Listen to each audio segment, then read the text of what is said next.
Hola, nosotros somos el equipo Chispita y estamos conformados por Ricardo Sotelo Alfaro, Diana Laura Ángeles, Josafat Calixto, Laura Paula Sotelo, José Rojo y yo, Macarena Madrid. Y les vamos a presentar la situación problema, reacciones químicas que salvan vidas. Las bolsas de aire es un elemento de seguridad que se ha implementado en los automóviles. Su propósito es reducir el riesgo de muerte de los pasajeros en caso de tener un impacto frontal. La bolsa de aire es elaborada con una fibra química sintética, normalmente de nylon, y es situada en lugares estratégicos donde es necesario amortiguar el golpe. Su función se detona gracias a un sensor de impacto que detecta cuando existe un posible choque.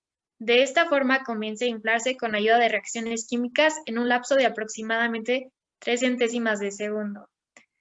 Las bolsas de aire se inflan debido a una cadena de reacciones químicas generadas por una mezcla de ácido de sodio, nitrato de potasio y óxido de silicio. La mezcla de estos componentes en un orden específico genera gas nitrógeno, el cual será responsable de inflar la bolsa. Estas se inflan a una velocidad de 300 kilómetros por hora aproximadamente. Hay sensores en la parte delantera del automóvil que detectan una colisión. Estos sensores envían una señal eléctrica al recipiente que contiene la ácida de sodio y la señal eléctrica detona una pequeña cantidad de un compuesto encendedor, que en este caso es el nitrato de potasio. El calor de esta ignición inicia la descomposición de la ácida de sodio y la generación de gas nitrógeno para llenar la bolsa de aire. Lo que es particularmente sorprendente es que desde el momento en el que el sensor detecta la colisión hasta que el momento cuando la bolsa está completamente inflada son solo 30 milisegundos. Unos 50 milisegundos después de un accidente, el ocupante del automóvil golpea la bolsa de aire y su desinflado absorbe la energía de movimiento hacia adelante del ocupante.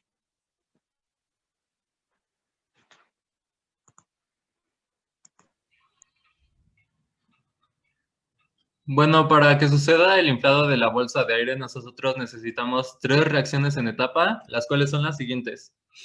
La primera es la composición de nuestro reactivo principal, que es la ácida de sodio. Y bueno, este se descompone gracias a altas temperaturas que se generan por un impulso eléctrico. Y bueno, esta nos da como resultado sodio y gas nitrógeno. La segunda reacción se le agrega nitrato de potasio para quitarle parte del sodio y producir gas nitrógeno adicional. Y en la tercera se le quita parte del óxido de potasio y del óxido de sodio, ya que resultan ser altamente tóxicas y esto deja como resultado polvo de silicato. Y bueno, una explicación más detallada de las reacciones sería que para descomponerse el ácido de sodio necesitamos aproximadamente 300 grados centígrados para producir sodio metálico y gas nitrógeno. La señal del sensor de desaceleración enciende la mezcla de gas mediante un impulso eléctrico, creando la condición de alta temperatura necesaria para que se descomponga la ácida de sodio. Luego el gas nitrógeno que se genera es el que llena la bolsa de aire. El propósito del nitrato de potasio y dióxido de silicio es eliminar el sodio metálico, que es muy reactivo y potencialmente explosivo. Primero, el sodio reacciona con el nitrato de potasio para producir óxido de potasio, óxido de sodio y gas nitrógeno adicional. El gas nitrógeno generado en esta segunda reacción también llena la bolsa de aire, y si los óxidos metálicos reaccionan con el dióxido de silicio en una reacción final para producir un vidrio de silicato que es inofensivo y es estable. El volumen de las bolsas de aire del conductor se ha mantenido prácticamente igual con el transcurso del tiempo, un promedio de 56 litros. En el lado del pasajero del volumen ha disminuido un promedio de 160 litros a 120 litros aproximadamente, a partir de modelos de 1998. Para saber la cantidad de masa de nitrógeno que va a ser necesaria para inflar las bolsas de aire, tenemos los datos que son masa molar del nitrógeno, volumen, temperatura, la constante de los gases ideales y la presión. con la fórmula de gases ideales, que es presión por volumen es igual a la constante por la temperatura por los moles, podemos sustituir los datos que ya tenemos y eso nos da que los moles son 6.29 moles de nitrógeno. Con eso podemos usar la fórmula de los moles, que es moles es igual a masa sobre masa molar. Podemos sustituir los datos que ya tenemos y eso nos da una masa de 176.20 gramos. Ahora, para saber la cantidad de reactivo necesario para inflar las bolsas de aire, sabemos que 2 moles de ácido de sodio equivalen a 3 moles de nitrógeno. Ya teniendo el dato pasado que teníamos 6.29 moles de nitrógeno, sabemos que necesitamos 4.173 moles de ácido de sodio. Entonces, los cálculos finales nos queda que la presión vale 500 kilopascales, el volumen 60 litros, los moles 6.29, la constante que es de 0.0820, la temperatura que es 573.15 Kelvin y la masa que es de 176.20 gramos. Tomando en cuenta las 3 reacciones que ocurren dentro de un sistema de bolsas de aire, se tuvo que calcular la entalpía y entropía de cada compuesto que participa en este fenómeno. Aquí se puede observar que el polvo de silicato no está calculado a la entalpía y entropía, y eso debido a falta de tiempo.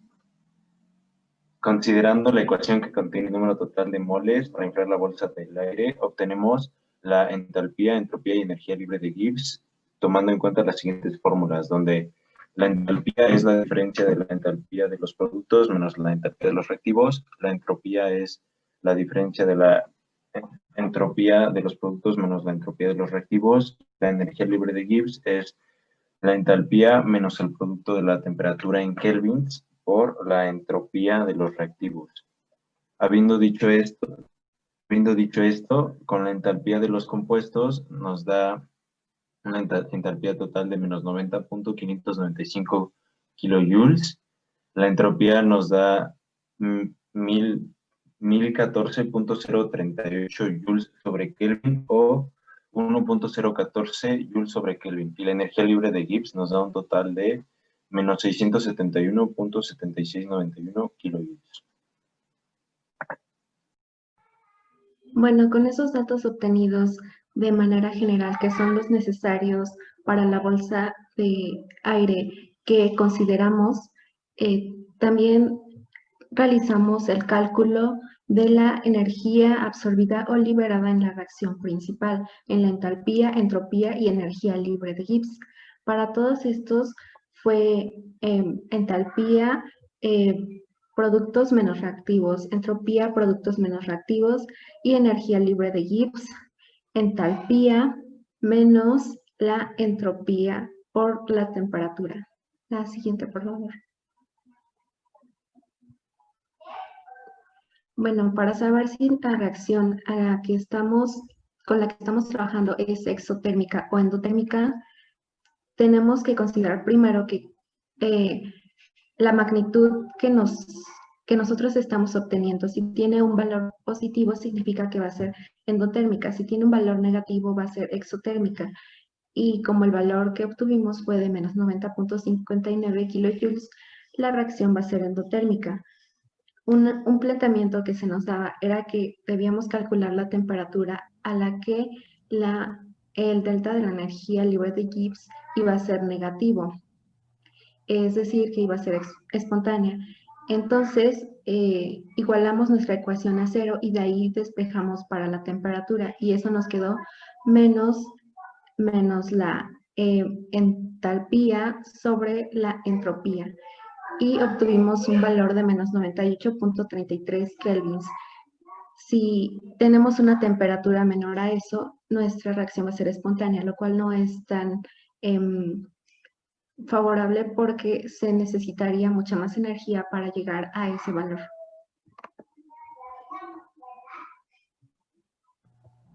Y bueno, tomando los datos más apegados a la realidad, y la cantidad de calor, tomando en cuenta la estequiometría de esta reacción, pudimos calcular la cantidad de calor producido de la reacción con la entalpía del producto menos la entalpía del reactivo, y da una entalpía de 90.595 kilojoules.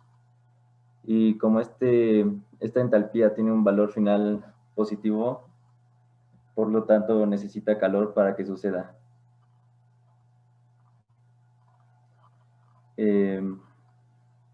Sabemos que hoy en día uno de los factores más importantes en estos vehículos son las bolsas de aire, ya que son una parte importante para tener un viaje seguro en todo momento, aparte de las medidas de los cinturones de seguridad.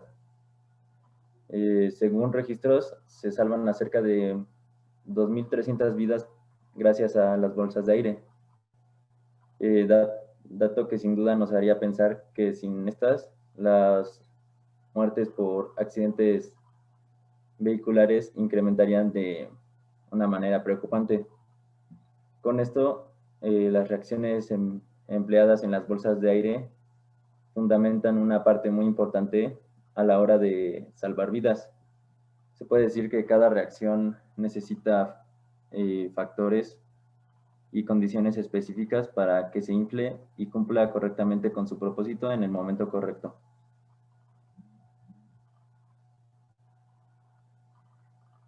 Y por último, al organizar los residuos peligrosos en las bolsas de aire, se dividen en dos, oh demonios, las reacciones secundarias que son utilizadas en el inflado de esta bolsa, y son exactamente para que no queden residuos contaminantes. Esta sustancia que queda es silicato alcalino, perdón. Y debido a esto no es necesario hacer nada con él. No obstante, la bolsa tendrá que tratarse como residuo peligroso por los componentes que tiene, los cuales deben ser tratados como gestores ambientales especializados, deben de ser desarmados y desmontados por personal capacitado para garantizar el cuidado de los cables de conexión y evitar posibles accidentes que pasen a mayores. Gracias.